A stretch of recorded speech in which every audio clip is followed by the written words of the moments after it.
Everybody, welcome to the press. Welcome to the second part of the FedEx Cup Fall. I'm Ryan Ballingy. It is Wednesday. We're doing the show. The LPGA's event, which is the Lotte Championship out in Hawaii this week, is underway. I'm going to talk about it a little bit just in case you're interested in it from a live perspective, but I did not get to do this yesterday. On Monday, had a charity golf event that we used to raise money for our kids' school, and as you might imagine, I was not in the best condition to talk about golf betting either on Monday or on Tuesday. We won, which was awesome. It's the first time we ever won it. And it took a scorecard playoff to do it, but you did not bet on that, and that's not why you're here. So let's get into the Sanderson Farms Championship. We've got the Alfred Dunhill Links Championship on the DP World Tour. We'll spend a few minutes at the tail end after the LPGA on the Korn Ferry Tour event this week. And then I'm just going to leave it alone. No Asian Tour, no PGA Tour champion. Just no thank you. You can bet on that if you like. Ryan Brath is really good at that. Really, really good at that. So if you want to follow him on Twitter, I would highly recommend him for those tours. And also, he does a very good job with the Hotel Planner Tour as well. So please check him out. Certainly plenty of shout outs to be had for people who cover things I just frankly don't invest the time into. So let's start Sanderson Farms Championship, second event, FedEx Cup Fall, Country Club of Jackson, Mississippi. Par 72 golf course, not particularly long. This tournament tends to be won by players who have a power game. No, that's not necessarily true. Who aren't necessarily the best drivers. Let's put it that way. You don't have to have a power game. Cam Champ's done great here. Michael Thor Bjornsson's done great here. You've also had guys that are just kind of randos that win this tournament that are not long guys, but they aren't necessarily the most accurate drivers of the golf ball either. Might be good ball strikers. You know, Peter Malnati's one out here. There's not necessarily a specific type, but that's to say you can knock the ball around here and still do okay. And I think that's worth noting as it opens up some possibilities. Just to get to the last 5 champions, and 6 champions of this event. No, we'll go back to the Cam Champ year. Malnati was 2015, by the way. Kevin Yu last year in a playoff. Luke List year prior in a playoff. Mac Hughes year prior in a playoff. 3 ball striker guys in a row. Sam Burns in 2021 by a shot. Sergio in 2020 by a shot. Ball striker guy. Sebastian Munoz in a playoff. In 2019, ball striker guy. So, I mean, if you kind of look at what you have here over that period of time, Cam Champ, he's not a ball striker, just hit the crap out of it. Ryan Armour, ball striker. Cody Gribble, one and only ball striker. Nick Taylor, ball striker, back in 2014, first win. Lot of guys who can hit the ball. Great iron players. You can be powerful, which is why I think some people might go after some bigger names or bigger hitting names here this week. But really, it comes down to being a good ball striker. And you'll also notice that in the last 6 years of this tournament, 4 times there's been a playoff, and the other 2 times were decided by 1 shot. So if you are the kind of person, and there aren't many of you, but I did talk about this for a number of years on the show, if you are a margin of victory person, 1 in a playoff has got to feel like practically free money for you. It's pretty wild how close this tournament has been the last 6 years. And then before that, they were all blowouts, 4, 5, and 4. But really, since the turn of the decade, this has been a close affair. So, if you care about a winning score prop, 23 under won last year and 22 under 266 won in 2021, but otherwise 17, 18, 19 under par. I'm just going to do this on the fly here to see what Jeff Sherman has over at golfodds.com. He does stuff for the Westgate. Their tournament score winning prop is 266. So that'd be 266 and a half to be more specific. So that would be 21 and a half under par. I think you would go over that number. That's where I think you're more likely to go over that number than under it. Let's just say that. Now, guys have been tearing up golf courses this year, but I think that's a worthwhile under bet, and I would go on that quickly because if Jeff listens to this, he will change that number. All right, so let's get into the model for this week. We're going to do this a little out of order than usual, and I do want to throw out a couple of things. One, I did do a model for this, right? We do it for our members at golfnewsnet.com. We'll go over the top 10 for that. A lot of the data I think for this week is frankly junk. And the reason I say that is the deprecation of the value of it. So we're doing a model here.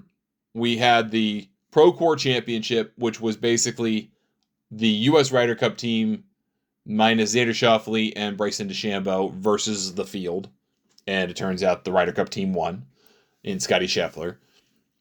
And then you had 2 weeks off, right? So now, or a week off, now you're coming back to this. So for the vast majority of the players in this field, they have not played a lot of golf in a month and a half, like competitive golf. Either you went to the Korn Ferry Tour and spent a little time down there, or you took the time off because you weren't in the playoffs. You know, there are some people who are in the playoffs that are in this field, and they're good players, and they have as good of a chance as anybody, but they most likely didn't get all the way to the end either. So in that instance, you most of your field is relatively rusty, and they have probably been playing against better fields, not weaker fields like this one. Not saying it's a bad field, but it is a weaker field. So a lot of the data I'm giving you is longer term. It's not with really any good short-term influence for these players, just to keep that in mind. So this is more of a model that's based on who these guys have been for the last 2 years than what they've been in the last 6 weeks, if that makes sense. Okay, here's our top 10 this week. Akshay Bhatia, number 1, at just over a point. So with these really weak fields, if you're over 1 point, I would say you're a strong player. If you're over a half point, you're someone worth looking at, and everybody else is not so good, not such a quality player. And that's just kind of the way the math works out, because the multiplier that we assign to strokes gained against the quality of your competition, well, if the quality of your competition as measured by the official World Golf Ranking is way lower, then the multiple's way lower. And I would imagine you're going to get like 30 some odd points to win this week, which isn't a whole lot. And that's not going to help your quality strokes gained. So that's why we're looking at that here, as opposed to in a major championship or a playoff event or a signature event. Getting closer to 3 points is a big deal. You know, over 2 is a big deal, but getting close to 3 is amazing. Getting over 1 at all here this week is a good one. So Akshay Bhatia is your guy there. Nikolai Højgaard is next. JT Poston, Davis Thompson, Alex Smalley is 5th. I think that's an interesting play. Bo Hostler has played well here in the past. The defending champion Kevin Yu is 7th.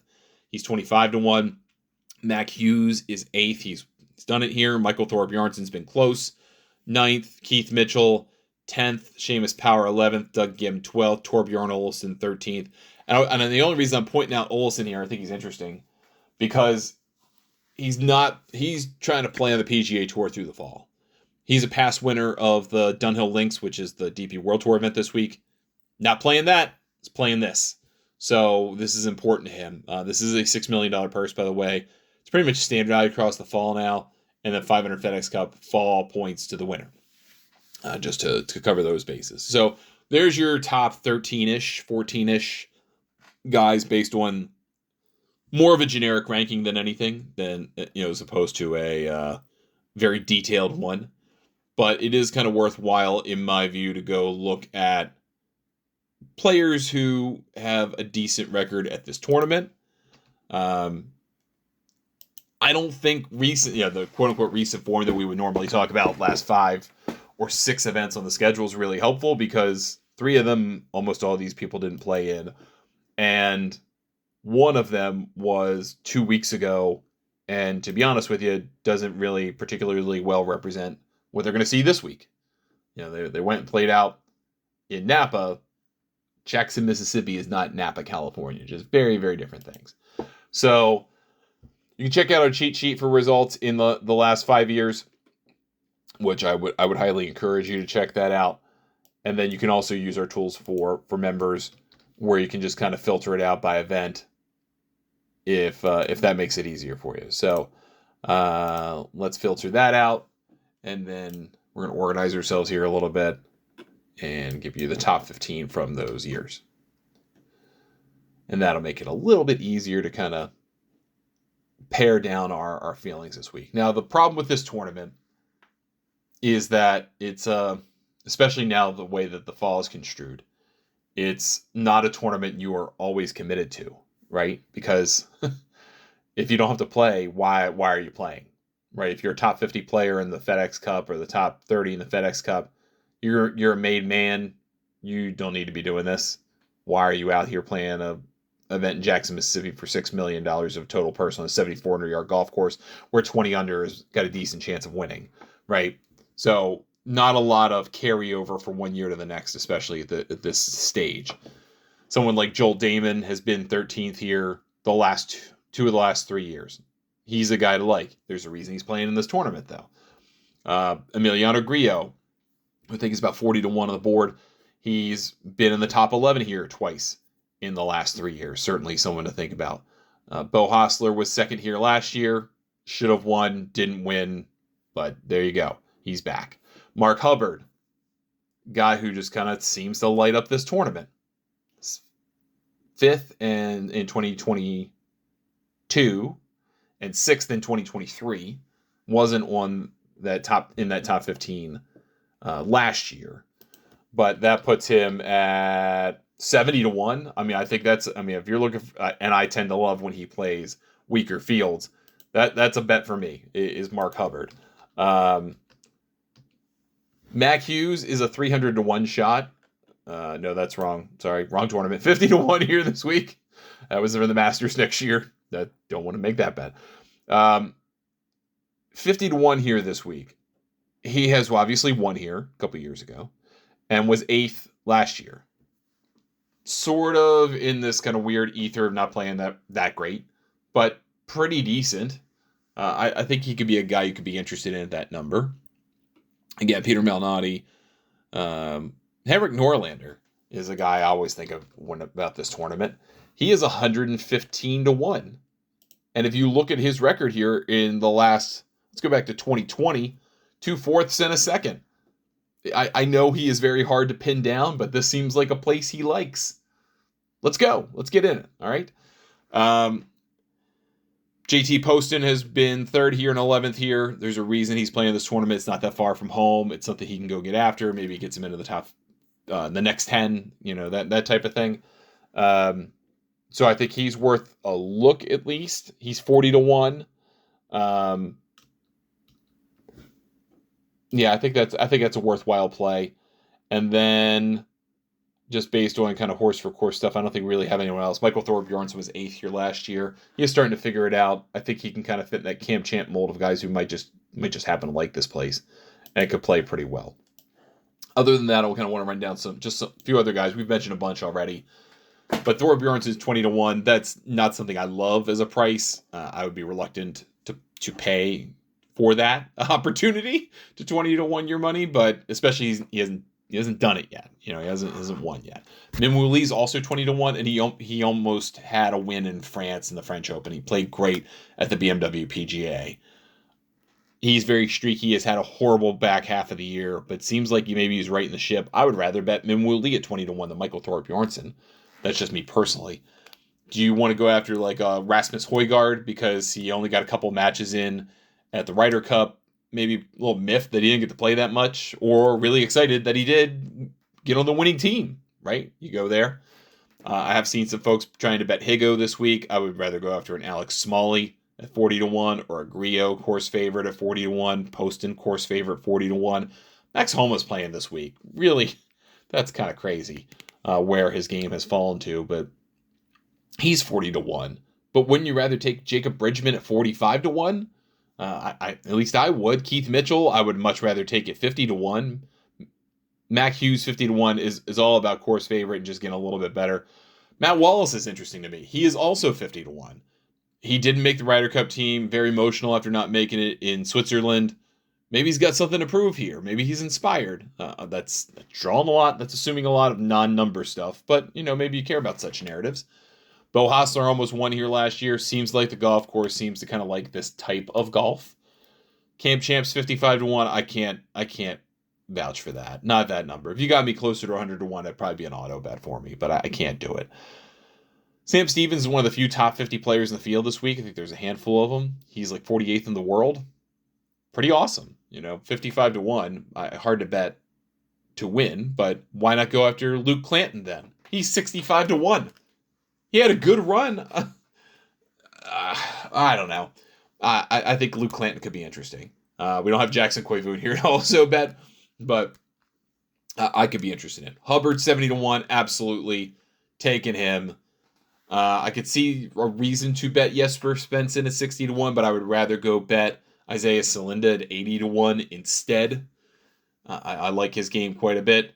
Taylor Montgomery apparently pulled out of playing in the Korn Ferry Tour event this week out in Oklahoma. He was originally listed as the favorite in the field at 18 to 1 in that event. Now he's 80 to 1 in this one. So, no, I'd rather go for Pearson Coody, who's right on that edge of getting his card back through the Korn Ferry Tour and doesn't really have to show up this week. He's pretty much set in stone. Then you've got Seamus Power does rate out pretty well, but not well enough for me to pick him here. Hayden Springer does have a decent record here at 100 to 1. I think is worth at least a thought. Antoine Rosner was a guy I thought about betting if you were in the field for the Alfred Dunhill Links because he has a really good record there.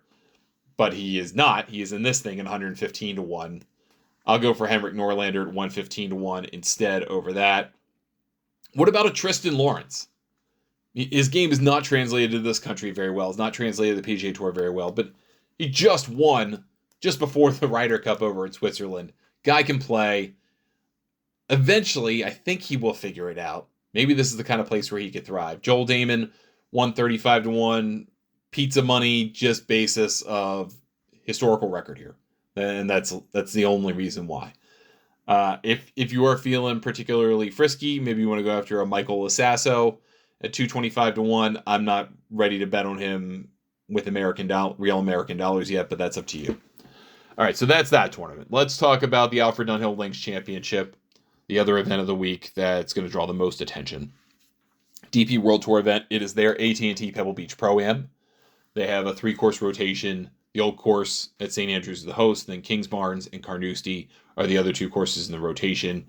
You have 168 Pro-Am teams. You have a 1 course per third of the field each day. Then they do a cut after 54 holes. So the top 20 teams and ties and the top 60 professionals for the final round. They don't have to cross over, right? Like your pro doesn't have to make the cut for your Pro-Am team to make the cut. And that's all in the old course. So top of the field this week is pretty decent. I mean, your top is Tommy Fleetwood, Tyrrell Hatton, Matt Fitzpatrick, Bob McIntyre, all victorious Ryder Cup guys. Fitzpatrick's won here.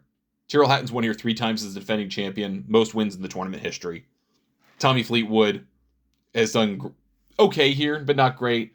Bobby Mack just going to have himself a heck of a week, I think. I would honestly price out Bobby Mack. Of those, I would think Hatton and Fitzpatrick are probably the ones you're most likely to think about if you want to get in that 10 to 12 to 1 range. Because weather can happen, right? It could be a weird tournament. I think you have some options here that go a little bit deeper than that. You've got some players who are name recognizable that are playing this week. There are 15, I think, live guys in the field here. A number of them are toward the top of the board. You got Harry Hall from the PGA Tour also playing well. He's 20 to 1. Marco Penge is 18 to 1. Be interested to see how he handles this atmosphere now that he's a better player, right? Be very interested to see. I think it's too short. Brooks Koepka's 25 to 1, almost won the French Open. Maybe starting to find something, maybe starting to give a hoot.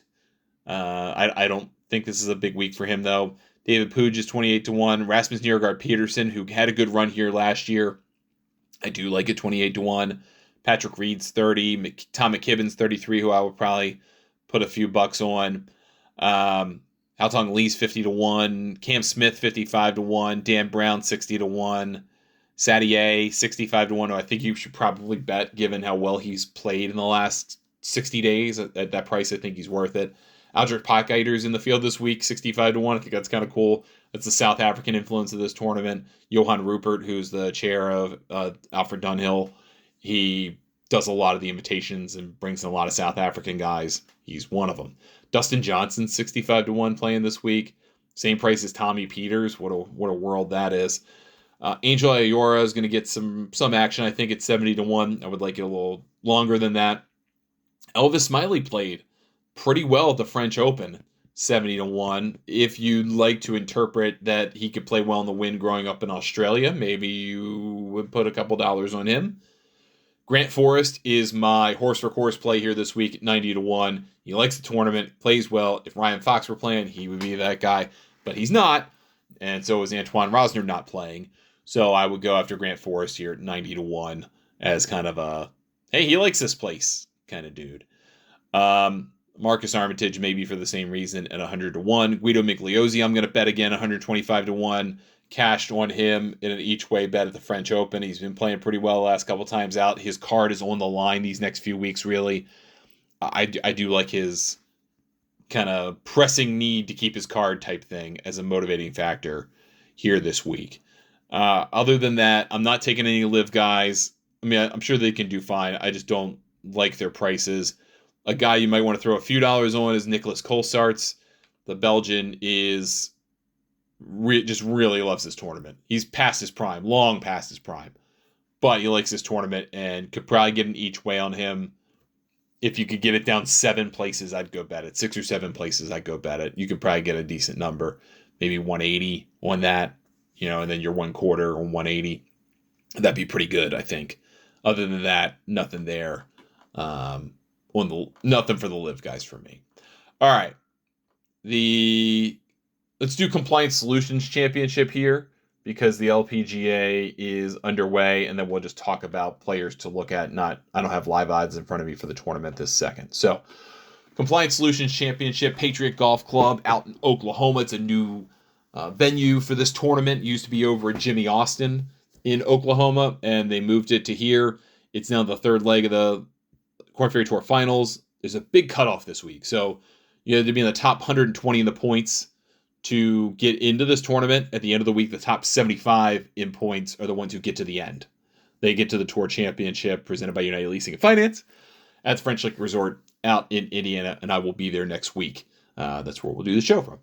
So 6 guys have locked up cards now. Johnny Kiefer, Austin Smotherman, Neil Shipley, Emilio Gonzalez, Hank Lebiota, and S.H. Kim. S.H. Kim was the latest guy to do it. So 6 of the 20 cards are accounted for. There's still 14 to play for. There's a cutoff this week. 2 that matter. 1, obviously getting in the top 75 gets you the Tour Championship. At least gives you a shot at getting a card. One of whatever mathematically remaining cards there are next week, you got at least a shot, right? The other cutoff, if you don't get into the top 75, and by the way, if you get qualified for the Tour Championship, you're going to get full Korn Ferry Tour status for next year. So 20 guys graduate, right? The other 55 have full status next year. They have a guaranteed place to play, which is huge. That's great. If you finish in the top 100 in the points at the end of this tournament, you don't get to the Tour Championship, but you do have conditional status for next year, and that's something to think about, knowing you have a place to play. You can go to Q School with some confidence. It's a little bit better of a feeling. So there are things that matter here this week. We don't really have a lot about this venue to work with. I know this golf course can get particularly windy, and that can happen at any time, and that's just kind of Oklahoma. But there are some guys I want to point out here that I think are worth at least a few dollars worth of a look this week. So Chandler Blanchett is 28-1. He just played really well in the last event in Columbus. Has had a great year. He's going to get his card. Could just kind of be a stamp of a week for him. I like him. Emilio Gonzalez, I think, can play well, 30-1.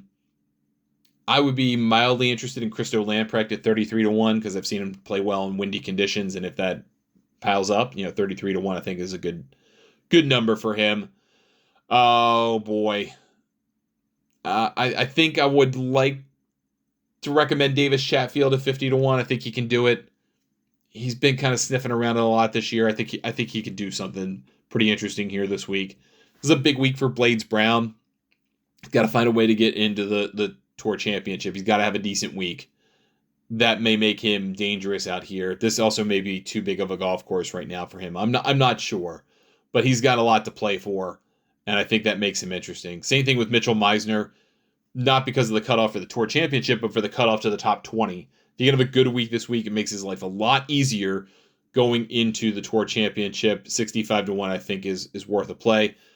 Maybe Cooper Dossie at 75-1 could be worth a look. Same with Shad Tootin, 75-1. I think you could go either way with those guys.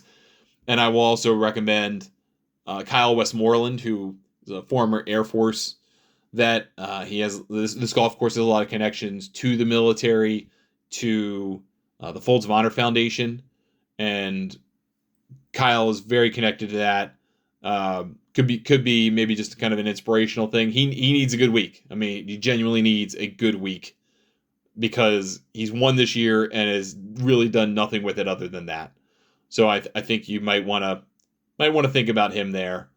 Could be interesting to consider here this week. Outside of that, I think that's going to be it for me. And then we'll get into the Tour Championship next week.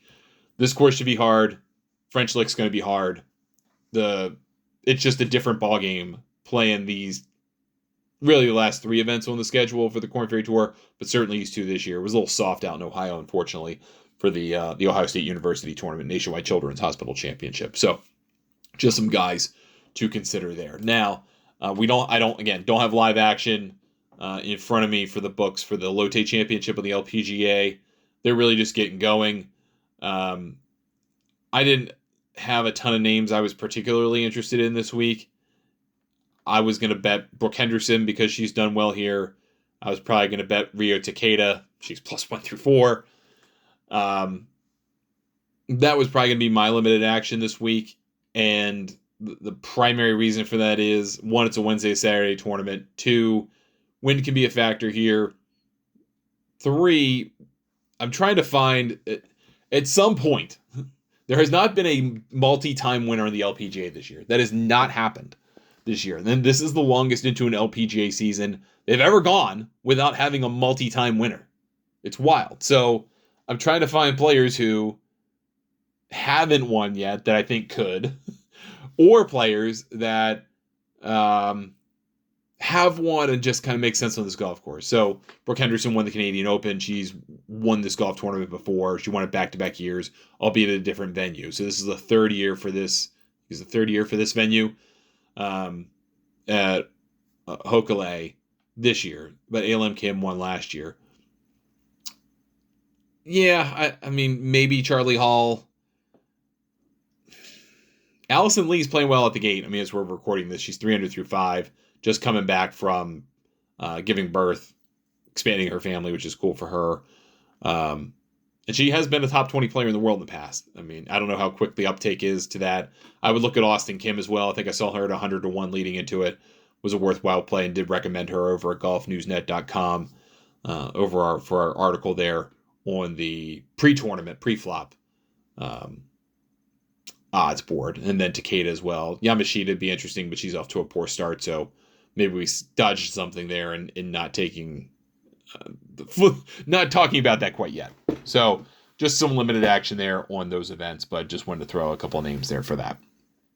All right, that's going to do it for us this week on the show. Thank you so much for your patience, for listening. Obviously, golf betting is way bigger of a thing in the first 8 months of the year than it is the last 4. But we're still going to try to do shows, still going to try to keep you updated because there are good opportunities here. It's going to be tougher the next few weeks, particularly like LPGA, not much action. We've got one more Korn Ferry Tour event, then that's gone. The DP World Tour will be pretty interesting the next month and a half. Plenty to pay attention to there. But, we're kind of running out of stuff that's particularly compelling to anyone other than the most degen of us. But we're still going to do stuff around PGA Tour events. We'll still do stuff around the DP World Tour, the LPGA, and that's really what we'll have the rest of the way after next week. That's pretty much it. But we'll keep you in tune with that. If you got any questions, get a hold of me, Ryan at thegolfnewsnet.com, on your favorite social media service, either at Ryan Ballingy or Ryan Ballingy Golf. The Golf News Net's on any service other than TikTok, I think, which we might get on. But the handle's Golf News Net for that as well. You can join Golf News Net for $40 for 1 year, $70 for 2 years, or $100 for 3 years over at golfnewsnet.com. Good luck with all your bets this week. Thank you so much for listening. We'll catch you next time here on The Press.